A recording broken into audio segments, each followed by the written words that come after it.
चलो देखना तुम लोग को दिख रहा है, इधर आगे बैठ जाओ, एक ही साथ बैठ जाओ।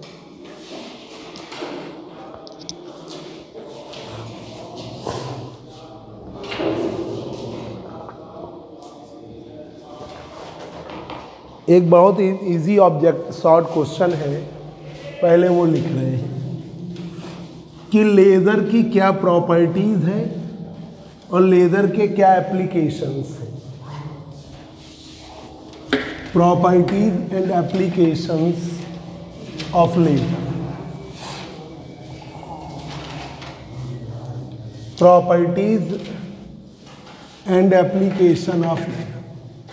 आपको बच्चों बता दें कि जो अदर यूनिवर्सिटीज़ हैं उन्होंने कानपुर यूनिवर्सिटी से पहले अपना टाइम टेबल दे दिया है, समझ रहे हो। मतलब आपका ये तय हो गया है कि अब 15 अप्रैल क्योंकि कानपुर यूनिवर्सिटी ने दे दिया है तो अब पीछे जा नहीं सकती है ना। तो शेड्यूल डिसाइडेड हो गया है। जैसे अब इन्होंने बताया बुंदेलखंड में अब मार्च के एंड में होगा, है ना, पर कानपुर यूनिवर्सिटी ने 15 अप्रैल का शेड्यूल बना लिया था। तो अब जो एक बार बन जाता है शेड्यूल उसमें कमी नहीं की जा सकती, बढ़ाया तो जा सकता। तो तुम लोग के पेपर 15 अप्रैल के आसपास शुरू हो जाएंगे, ये बिल्कुल पक्का है। हम लोग की तो आदत है सिलेबस ख़त्म कराने की। कुछ नहीं होगा तो तुम्हें एक दिन बुला के 5 घंटे जैसे पढ़ा रहे हो वैसे हम पढ़ा के, हमारे में तो 2 यूनिट ख़त्म हो जाएंगे उतने। मैथ में तो प्रैक्टिस कराते हैं इसलिए होता है, तो वो कोई दिक्कत नहीं है हमारे लिए कि सिलेबस तुम्हारा ठीक है, सिलेबस पूरा एकदम A to Z कवर हो जाएगा। मेन आपको अपना फोकस, हम लोग क्या देख के चलते हैं कि बच्चे को आता रहे, ऐसा भी ना पढ़ा दें कि वो एक ही दिन में उतना पढ़ लिया और बेहोश हो गया, है ना। तो बच्चे को थोड़ा इस हिसाब से पढ़ाना कि धीमे धीमे स्टेप बाय स्टेप उसका बनता जाए, तो काफ़ी चीज़ें समझ के वो कर ले। तो देखिए बहुत इजी है, पहले एक मिनट फिर हम सेमी कंडक्टर लेज़र बताते हैं। पहले तो बता दें properties of laser. Laser beam की क्या प्रॉपर्टीज। एक तो लेज़र बीम मोनोक्रोमेटिक होती है, ये तो बहुत ज़रूरी है कि अगर मोनोक्रोमेटिक ना हुई तो सब बेकार हो जाएगा। तो लेज़र बीम जो होती है मोनोक्रोमेटिक होती है। Laser beam will be monochromatic.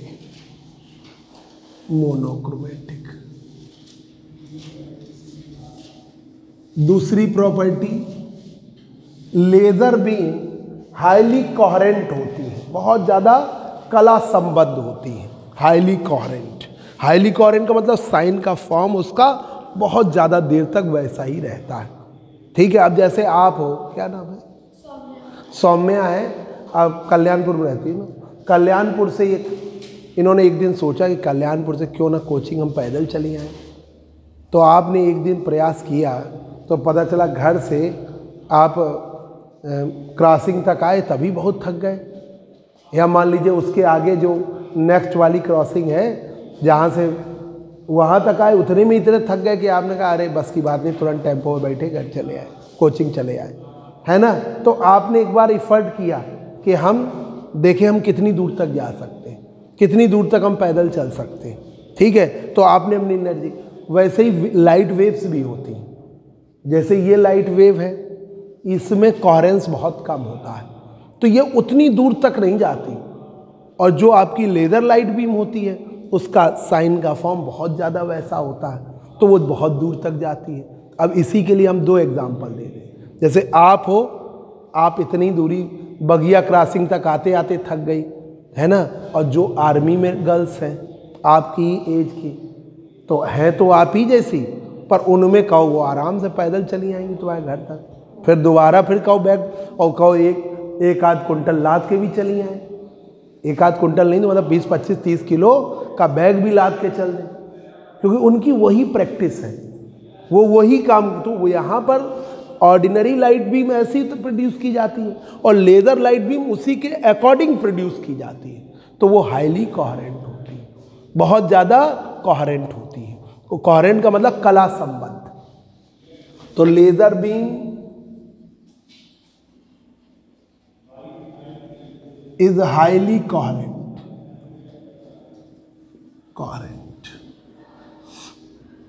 Coherent होती है। लेजर बीम लगभग पैरेलल होती है, ऑलमोस्ट, दिख रहा है ना, कहीं दिक्कत तो नहीं हो रही इससे। लेजर बीम ऑलमोस्ट पैरेलल होती है। लेजर बीम, नहीं तो अपने बेंच इधर उधर करके देख लेना। लेजर बीम इज ऑलमोस्ट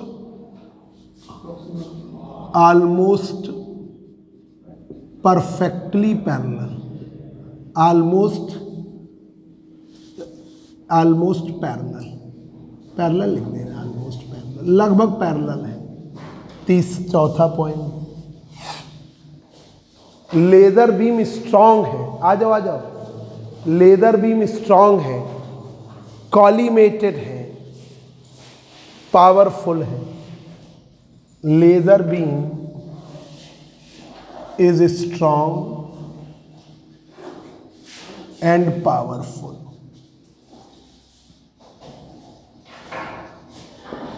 पांचवा, लेजर बीम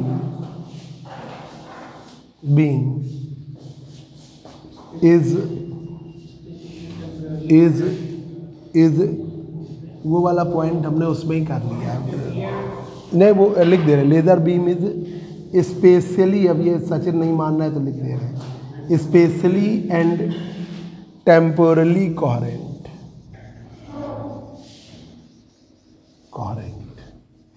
स्पेशली कोहेरेंट भी है और टेम्पोरली कोहेरेंट भी है। Laser beam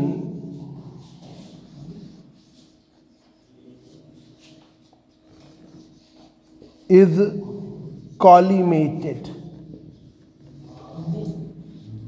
and fine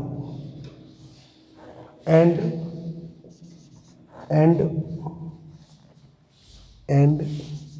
extremely fine। ये लेजर बीम लिख के आ जाता है, कभी कभार बहुत इजी क्वेश्चन बनाया उन्होंने, वो कह दिया पेपर में 3 नंबर में दे दिया कि आप 5 प्रॉपर्टीज लिखो लेजर की, तो आपको ऐसे क्वेश्चन के लिए है, ठीक है, आपको पता है पर 5 पॉइंट नहीं याद आ रहा है, उसके लिए ये इजी ऑब्जेक्टिव है, शॉर्ट क्वेश्चन है, सॉरी बहुत इजी शॉर्ट।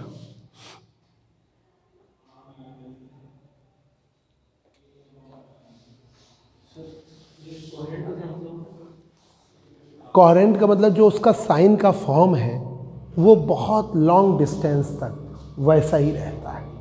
तो अभी हम ये एग्जांपल जो दे रहे थे वो हम ये बता रहे थे कि जैसे आप हो, आप घर से निकले, आपका स्टेप इतना था, आराम से आप चल रहे थे, और यही जब आप 5 किलोमीटर चल गए, पैर ही नहीं आगे बढ़ रहा है, ठीक है, तो आपका फॉर्म गड़बड़ा गया ना। वही जो फॉर्म है, जो उसका रूप है, तो लाइट का रूप कैसा होता है, साइन का फॉर्म होता है, वो ऐसा फॉर्म, वो अनंत समय तक वैसा ही रहे, तब तो हो गया परफेक्टली कुछ होता नहीं, ठीक है।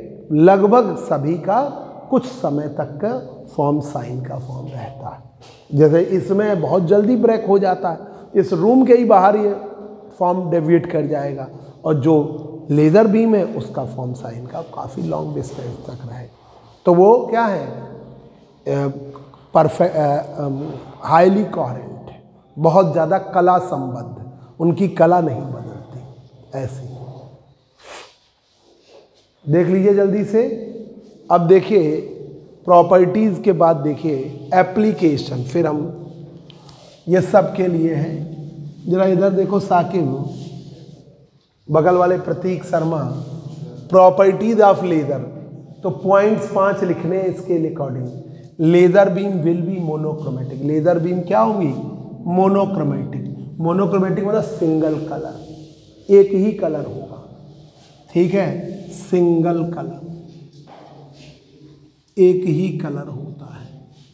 Laser beam is highly coherent, बहुत ज़्यादा कला संबद्ध होती है, हाईली कोहेरेंट, बहुत ज़्यादा कला संबद्ध।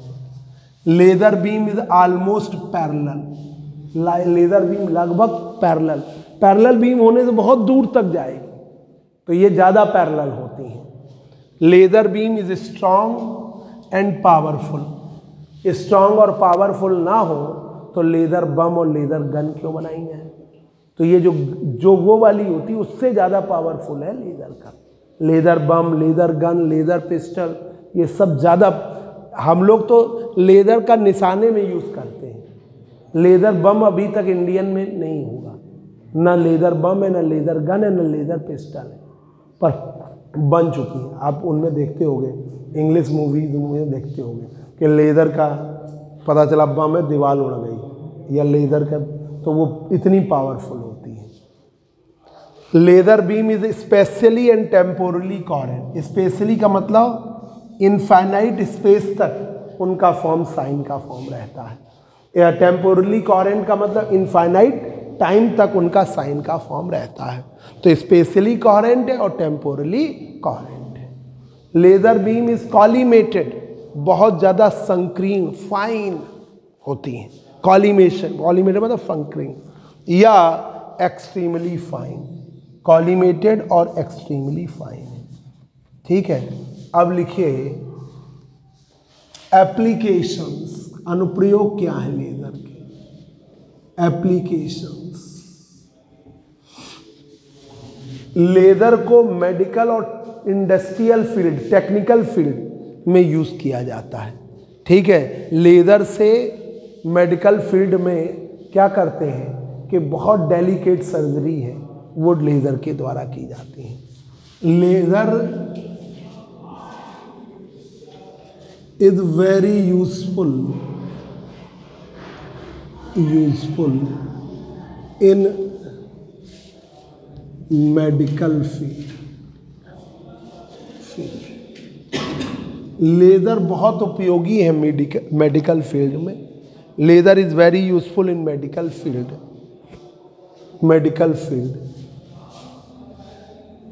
इन द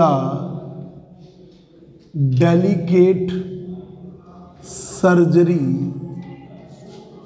सर्जरी लाइक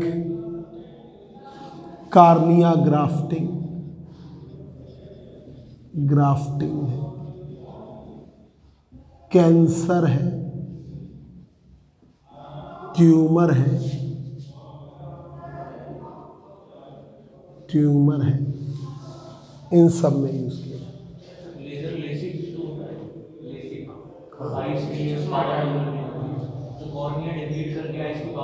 हाँ, तो वो बहुत कम पावर वाला होता है, और यही जो किडनी स्टोन ब्रेक करने में पावरफुल है, और कैंसर में फिर बहुत ही पावरफुल, सेल्स डिस्ट्रॉय कर देने, है ना।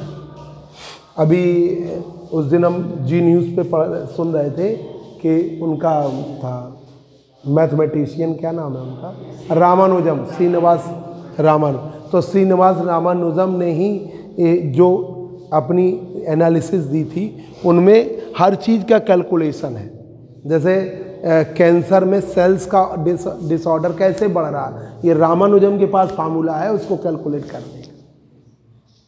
कि भाई जैसे कोई डॉक्टर है वो आपसे कह रहा है कि सेल्स डिसऑर्डर में बढ़ रही हैं, तो तुम एक क्वेश्चन पूछोगे ना कि मान ले आज इतनी सेल्स को कैंसरस हुई और कल या मान लीजिए 5 दिन बाद कितनी सेल्स कैंसरस होंगी। तो रामानुजम के पास मैथमेटिक्स फार्मूला है जिससे आप वो बता सकता है, कैलकुलेशन कर सकता है कि इतनी सेल्स अब कैंसरस हो जाएगी, इतनी सेल्स इसके बाद कैंसरस हो जाएगी।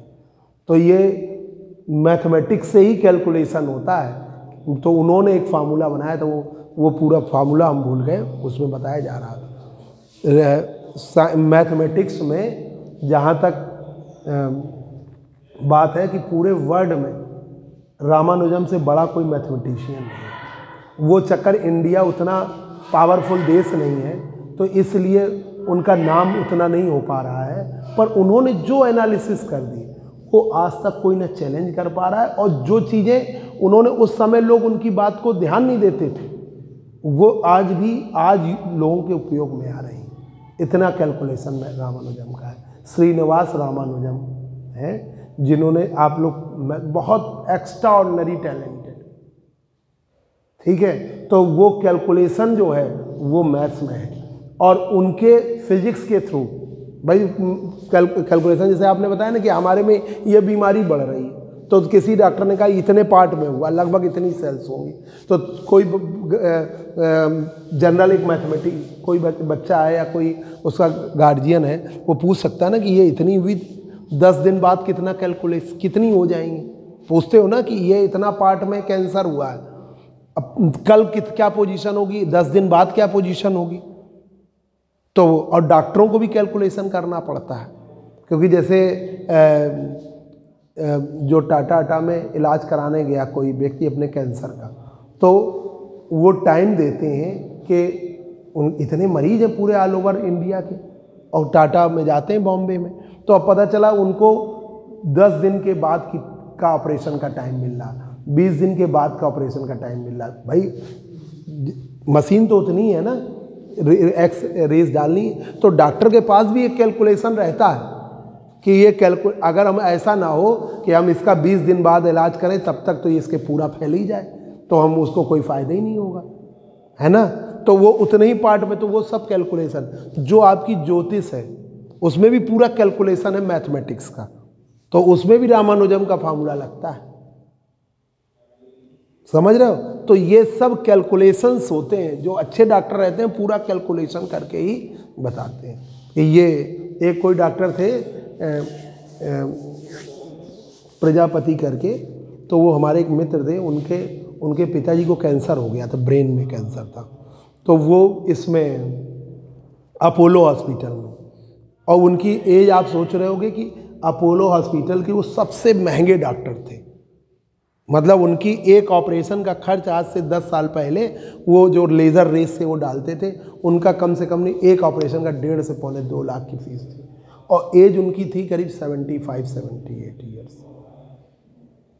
और पूरा उन्होंने जब कैंसर का ऑपरेशन किया, लेज़र रेस डाली, फिर उसके बाद उन्होंने पूरा माइंड जो सर था पूरा खोल के उसको दिखा दिया था कि ये पोजीशन है, हमने यहाँ रेस डाली है, तो ये इतना पार्ट डिस्ट्रॉय किया है उसके पिताजी का, मतलब सर का पूरा पार्ट खोल के, और वो पूरा जब देख लिया, दिखा दिया, ईमानदारी से काम करते हैं कुछ लोग, वो दिखा दिया कि ये पार्ट डिस्ट्रॉय किया, ये अब यहाँ से नहीं फैलेगा, तब फिर उसके बाद उन्होंने उसके सर को बंद किया, पिताजी के सर को बंद किया।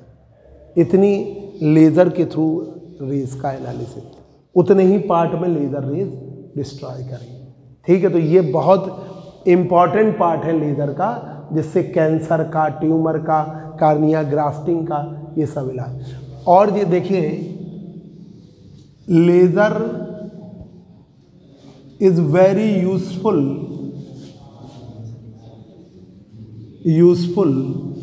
इन टेक्निकल फील्ड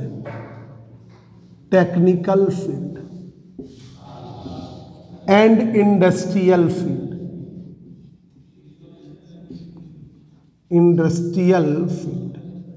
टेक्निकल और इंडस्ट्रियल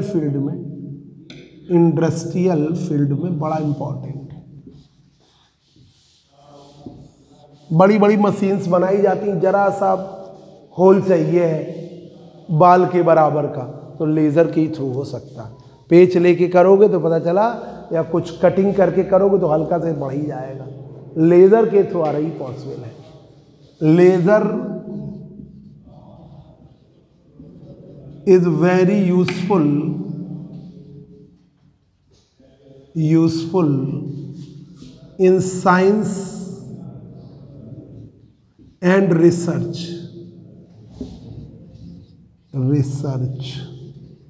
वर्क। जो साइंस और रिसर्च वर्क में लेज़र के बिना कुछ नहीं चल सकता। आज की डेट में कुछ भी बताओगे तुरंत लोग कह देते हैं पहले लेज़र का रिजल्ट बताइए, ठीक है। कोई व्यक्ति है, उसने नया कोई सॉलिड स्टेट का मटेरियल बता दिया कि ये मैटर भी है, तो लेज़र का इफेक्ट देखना पड़ेगा। बहुत सारे ऐसे सब्सटेंसेस हैं। Laser is very useful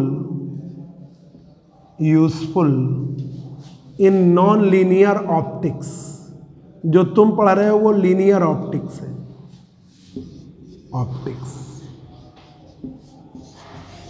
laser is very useful in non linear optics.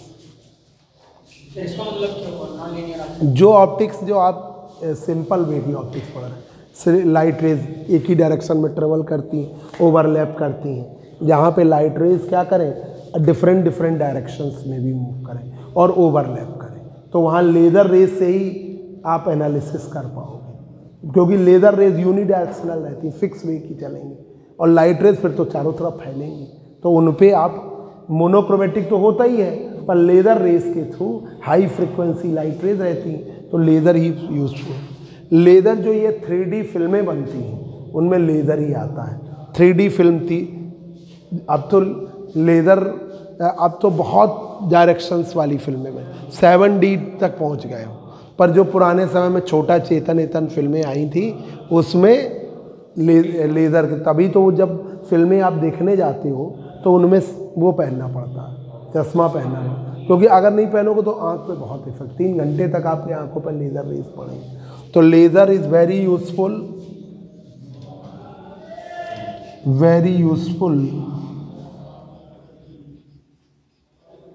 In holography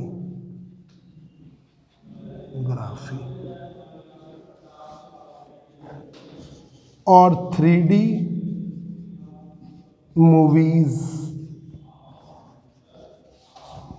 और 3D pictures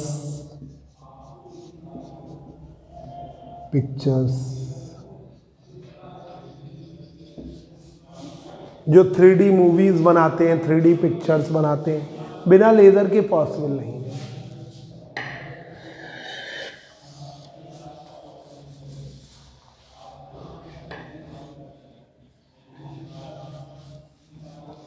laser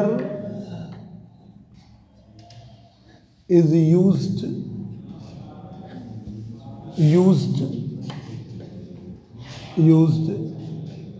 in determining the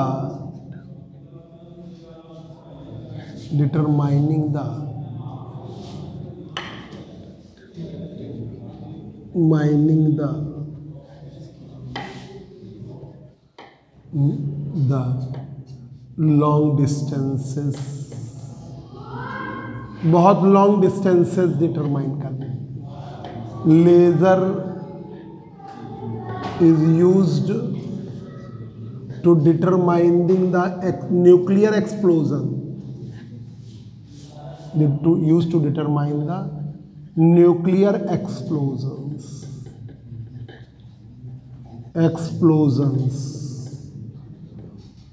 बात ना करो बच्चों। now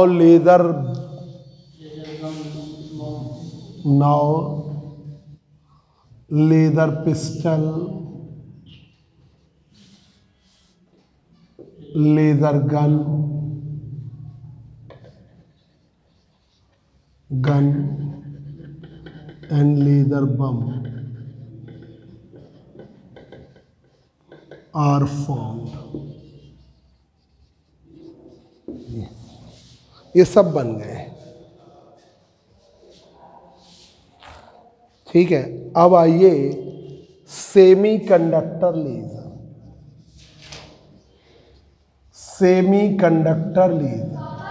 हाँ,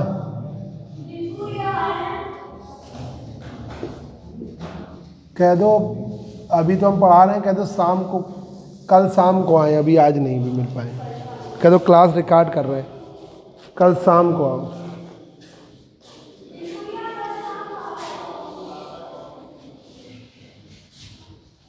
प्रॉपर्टीज बता ही दिया है। Laser is very useful in medical field in the delicate surgery like cornea grafting, cancer, tumor. Laser is very useful in technical and industrial field.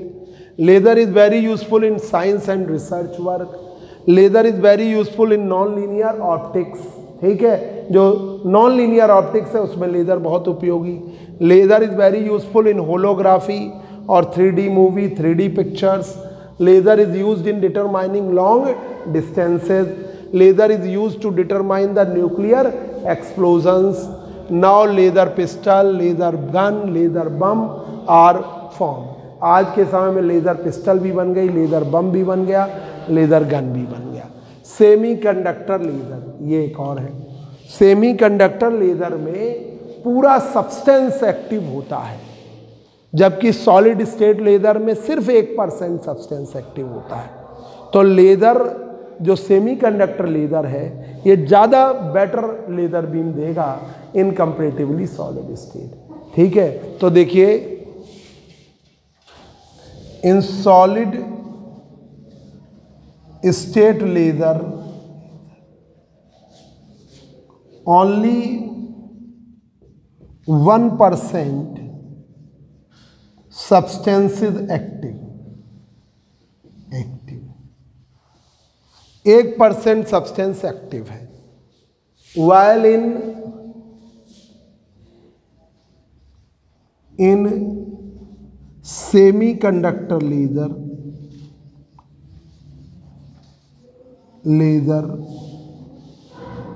Whole substance is active, substance is active, पूरा substance active है। Whole substance is active, पूरा substance active है।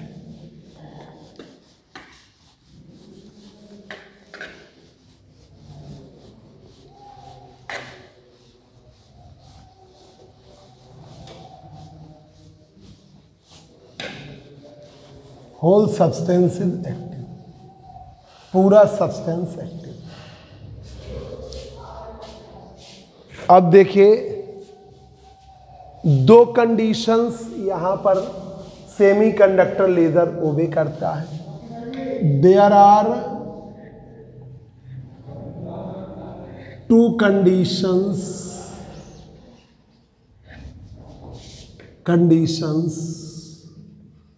obey the semiconductor laser. दो condition obey करता है semiconductor laser. एक तो transition probability बहुत हायर होती है, ट्रांजिशन प्रोबेबिलिटी, चार्ज कैरियर्स के ट्रांजिस्ट करने की प्रोबेबिलिटी। ठीक है, there are two conditions obey the semiconductor laser. जो ट्रांजिशन प्रोबेबिलिटी है, पहली ट्रांजिशन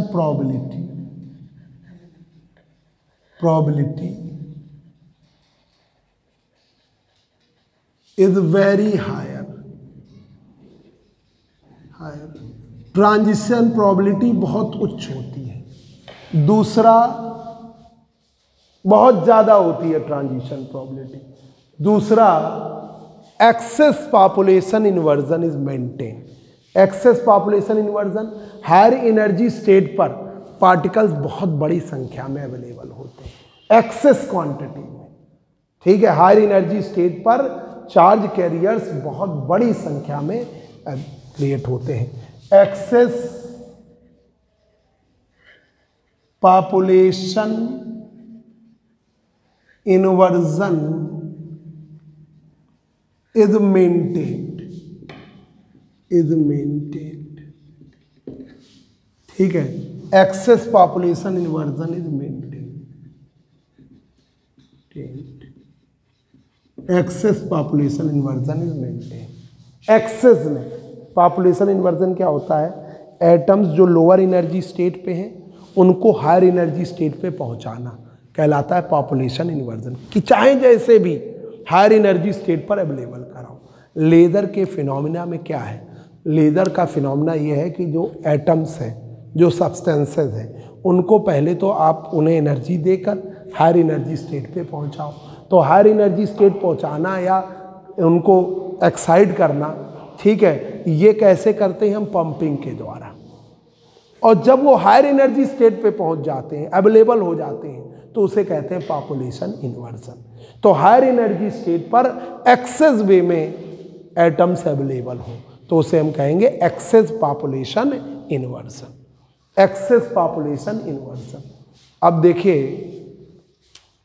टॉपिक है सेमीकंडक्टर लेजर में PN junction laser. PN junction laser, PN junction laser.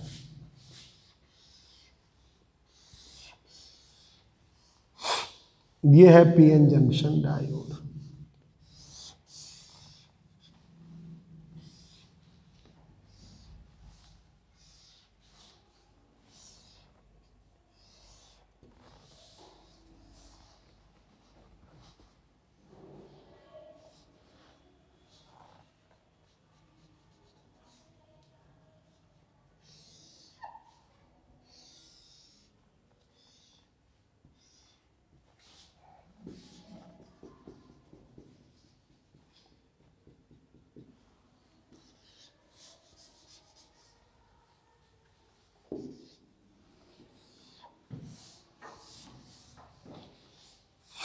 ये पी टाइप ये एंड है, यहां से बीच में लेजर बीम प्रोड्यूस होती है।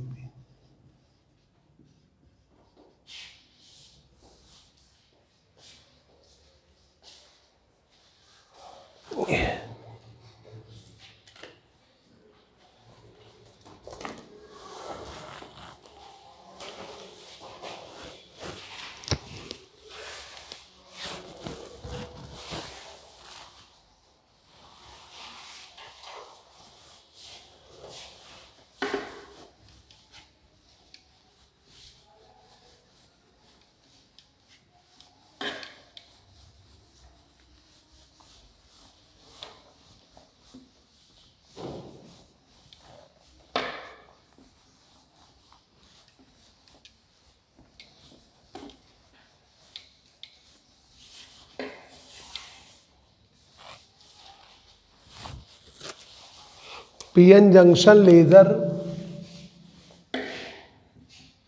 PN junction laser consists of heavily doped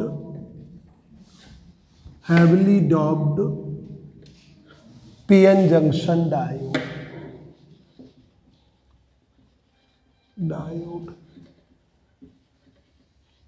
heavily doped PN junction diode. Heavy way में मतलब यहां पे ट्राईवैलेंट इम्प्योरिटी ज्यादा मात्रा में, ट्राईवैलेंट इम्प्योरिटी ज्यादा मात्रा में, यहां पेंटावैलेंट इम्प्योरिटी ज्यादा मात्रा में। पेंटावैलेंट, ट्राईवैलेंट भी ज्यादा मात्रा में, पेंटावैलेंट भी ज्यादा मात्रा में। ट्राईवैलेंट और पेंटावैलेंट दोनों ज्यादा मात्रा में है।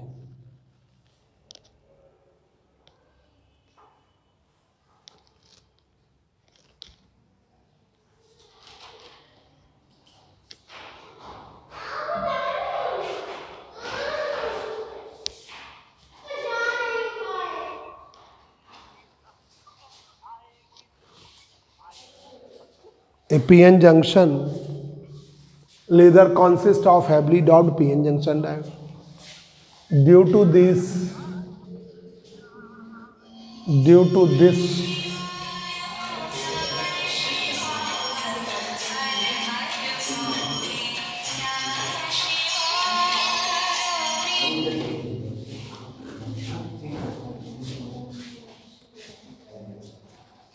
इस हैवी डॉपिंग की वजह से, due to this heavy doping depletion layer is very narrow. Depletion layer बहुत नैरो होती है। अवक्षय परत जो बनती है वो बहुत पतली बनती है। Depletion layer is very narrow. Depletion layer is very narrow. अब यहाँ पर जब डिप्लीशियन लेयर बहुत पतली बनती है तो इस स्थिति में डिप्लीशियन लेयर बहुत नैरो होती है। Due to this heavy doping depletion layer is very narrow. Depletion layer बहुत पतली बनती है। हेलो, हाँ आदित्य,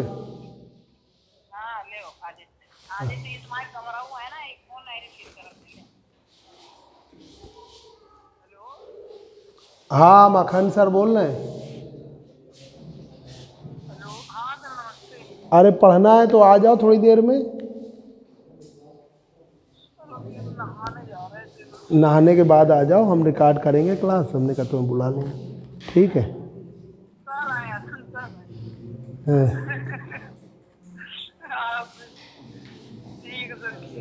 ठीक ठीक।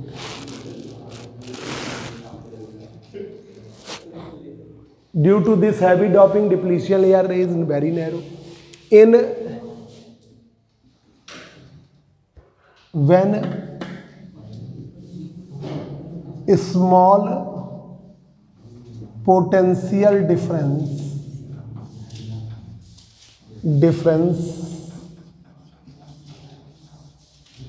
is applied between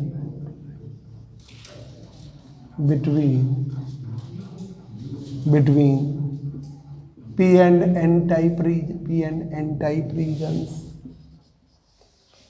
जब हम स्मॉल पोटेंशियल डिफरेंस अप्लाई करते हैं P और N टाइप रीजन्स में, P and N type, then electron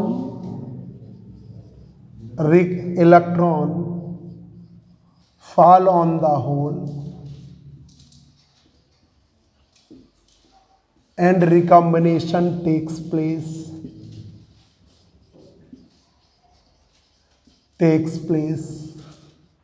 recombination हो जाता है, और रिकम्बाइन होने में recombination takes place and energy is produced. Energy is produced in the form of photon.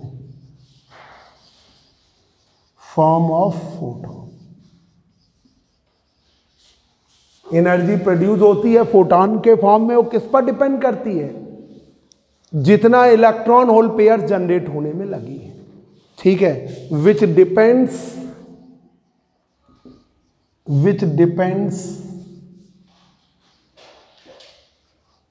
Upon the energy required to generate the electron hole pairs। Electron hole pairs generate करने में जितनी energy लगी उतनी ही energy emit होती है। जितनी ऊर्जा इलेक्ट्रॉन होल पेयर्स जनरेट करने में लगी उतनी ही एनर्जी एमिट होती है।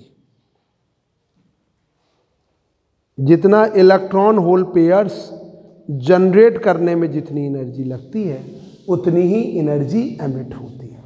तो देखिए, when small potential difference is applied between P and N type. Small potential difference हमें लगा दिया P और N टाइप के बीच। Then electron fall on hole. Electron fall hole कभी भी इलेक्ट्रॉन पे फॉल नहीं करेगा क्योंकि उसकी मोबिलिटी कम होती है। BSc पार्ट 1 में पढ़ा होगा कि P टाइप और N टाइप मूव करेंगे तो P टाइप के होल इधर ट्राई करते हैं, उधर से इलेक्ट्रॉन, पर होल क्रॉस नहीं कर पाएगा, उससे पहले ही इलेक्ट्रॉन फॉल कर जाएगा क्योंकि इलेक्ट्रॉन की मोबिलिटी ज़्यादा होती है। ठीक है, तो इलेक्ट्रॉन फॉल करता है होल पर और रिकम्बिनेशन होता है, और जितना बनाने में एनर्जी लगी थी उतनी ही energy emit. Electron hole pair generate करने में, क्रिएट करने में जितनी एनर्जी लगी उतनी एनर्जी एमिट होती है, और ये एनर्जी है E बराबर h न्यू।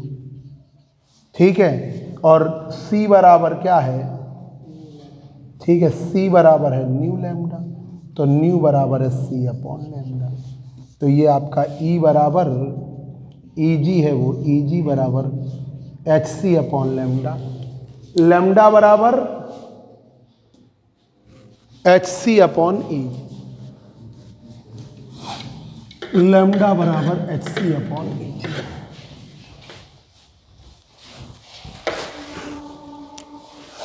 लैम्डा बराबर hc अपॉन E। तो ये आपका सेमीकंडक्टर से नहीं बनाया जाएगा, सिलिकॉन और जर्मेनियम से। ये जो सेमीकंडक्टर लेजर है ये किससे बनाया जाएगा? गैलियम आर्सेनाइड, इंडियम आर्सेनाइड, ठीक है, इससे हम नहीं बनाते PN junction diode is not formed by silicon और जर्मेनियम। सिलिकॉन और जर्मेनियम से नहीं बनाते, क्योंकि इनकी वैल्यू जो होती है, इनका जो गैप होता है लगभग 1 इलेक्ट्रॉन वोल्ट, बहुत कम है, तो एनर्जी भी कम प्रोड्यूस होगी, तो इनसे कभी नहीं बनाएंगे हम। हमेशा इन्हें किससे बनाएंगे? इसे हम हमेशा, ठीक है, पीएन जंक्शन लेजर डायोड ना करो, laser are formed by gallium arsenide phosphate, indium arsenide phosphate, cadmium arsenide phosphate, इन सबसे बनाएंगे। ठीक है, इन सबसे बनाएंगे।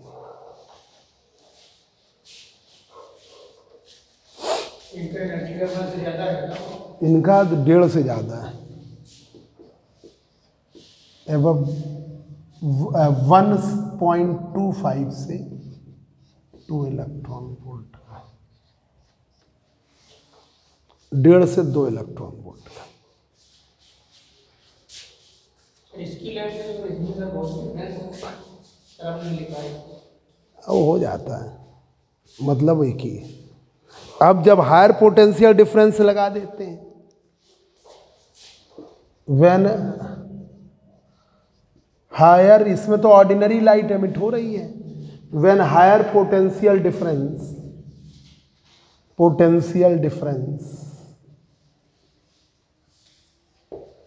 is applied between P and N regions, PN junction applied between P and N type region। जब हायर पोटेंशियल डिफरेंस लगाया P और N टाइप रीजन्स के बीच में, then highly energized electron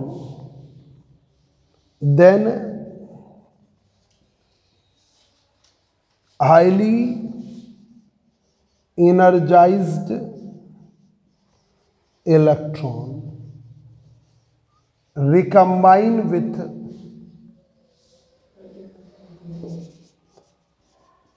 highly energized holes, recombine किए highly energized holes से, and produces the laser भी, और produce की लेजर भी। Highly energized electron recombine with highly energized holes and produces the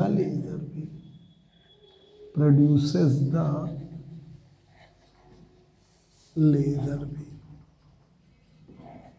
और produce किया लेजर भी। ये हुआ, ठीक है। ये आपका बिल्कुल छोटा सा, जितना जरूरी है वो लिखवा दिया।